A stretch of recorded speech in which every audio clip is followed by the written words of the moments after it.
Oregon won the Big Ten championship last year, and going into this season, they have the third best overall roster when you combine what they're bringing in from the transfer portal and how good they've recruited. I am really surprised that the world has just forgotten about Oregon being a national title contender. They are just as good as Ohio State and Penn State from a talent standpoint. You got Dante Moore taking over from Dylan Gabriel as the starting quarterback, former five-star recruit, started his collegiate career at UCLA playing for Chip Kelly. Things didn't really work out for him. He got benched, and then he ends up hitting the portal last year. He got to sit and learn from Dylan Gabriel. He has been getting developed behind the scenes as well, getting coached up by offensive coordinator Will Stein, who eventually will be a head coach. I don't know when. I thought he would have gotten hired last year. Kenny Dillingham got hired after only one season, so I'm surprised it's taken Will Stein so long to get a head coaching job. But with the talent that Dante Moore has around him, and with his skill set, having more upside than Dylan Gabriel, he has a stronger arm, he's a slightly better athlete. I expect him to quickly establish himself as not just one of the best quarterbacks in the Big Ten, but one of the best QBs in all of college football. There's a reason why he had that 5-star tab on him, and Oregon just doesn't pick up anybody. Normally, when they get guys out of the portal, they're looking for instant contributors. So the fact that Dan Lanning and his staff felt picking up Dante Moore and let him sit for a year would allow him to grow shows you how much they feel about him in terms of his potential, his upside. They feel really good about how well he's going to play this year for the Ducks. And you got Evan Stewart at wide receiver. That's going to help out Dante Moore. He should have his best year yet. He was third in receiving yards behind Tess Johnson and Trayshawn Holden. He was a 5-star coming out of high school. And, I still don't feel like he's lived up to those expectations. But I more so think that was due to him having to share a bunch of targets. He had a really good game against Ohio State when he went for nearly 150 yards. He's really dynamic after the catch. And look out for true freshman wideout, Dante Moore.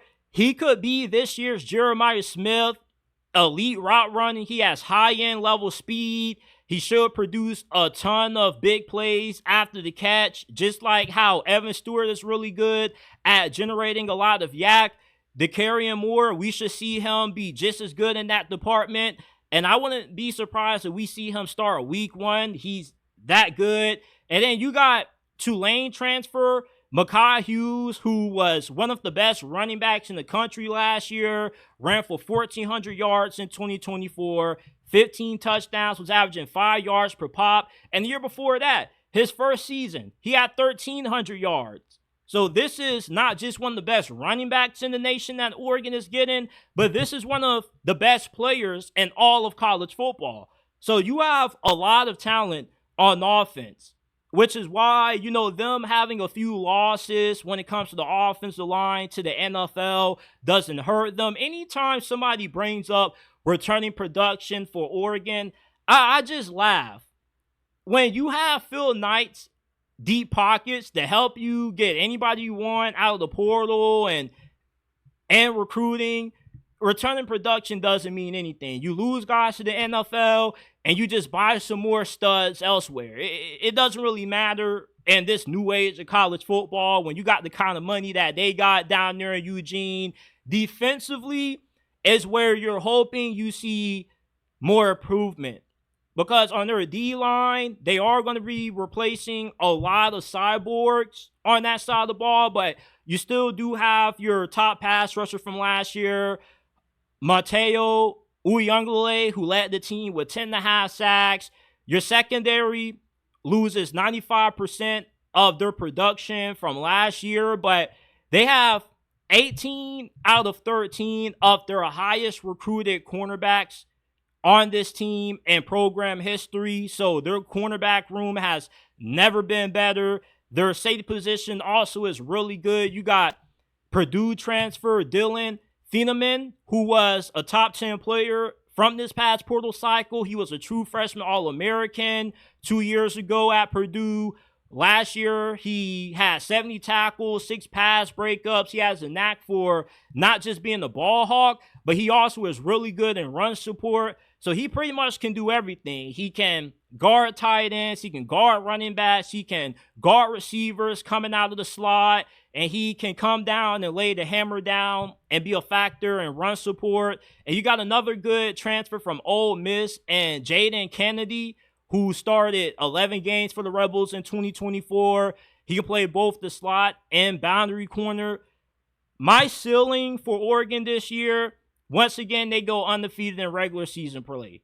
They don't really have too many tough games that they play outside of Penn State on the road. That's when that could go either way with everything that Penn State brings back. But best case scenario, James Franklin continues to struggle in big games. You got Indiana, which Indiana isn't as talented as what Oregon is, so they'll win that one. They play that at home, and they play USC at home as well.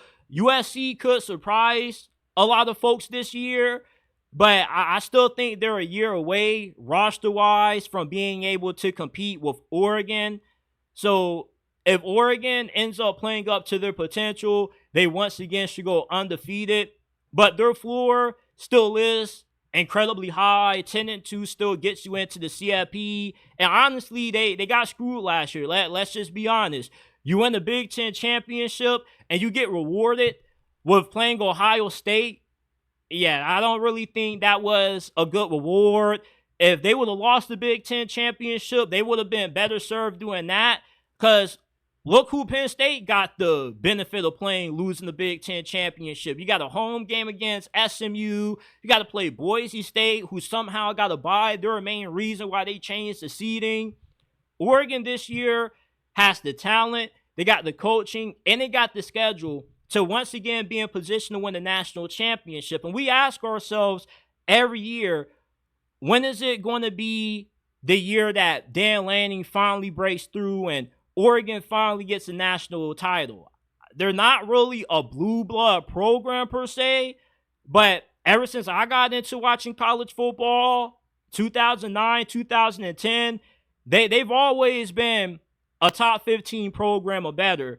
And these last couple of years, they finished in the top 10. So this is an elite program. They just are now trying to get over that hump of submitting themselves as an elite program with the national championship. Kind of the similar issue that Dabo Swinney had when he was in his earlier days at Clemson, when he had Taj Boyd, then he got Deshaun Watson. That's when he got his first taste of championship success. And then once the floodgates just opened and Clemson established themselves as premier program in college football.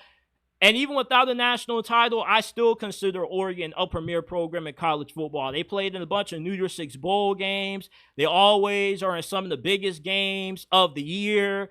But I guess for a lot of people, they don't really respect Oregon as much as giving them that premier label until they're able to justify that with hoisting that championship trophy. And I believe within either this year or the next 4 or 5 years, Oregon will eventually get them one. Dan Lanning is too good of a coach not to win a national championship anytime soon with how well they are recruiting. The fact that they're bringing in some of their deepest position groups in program history.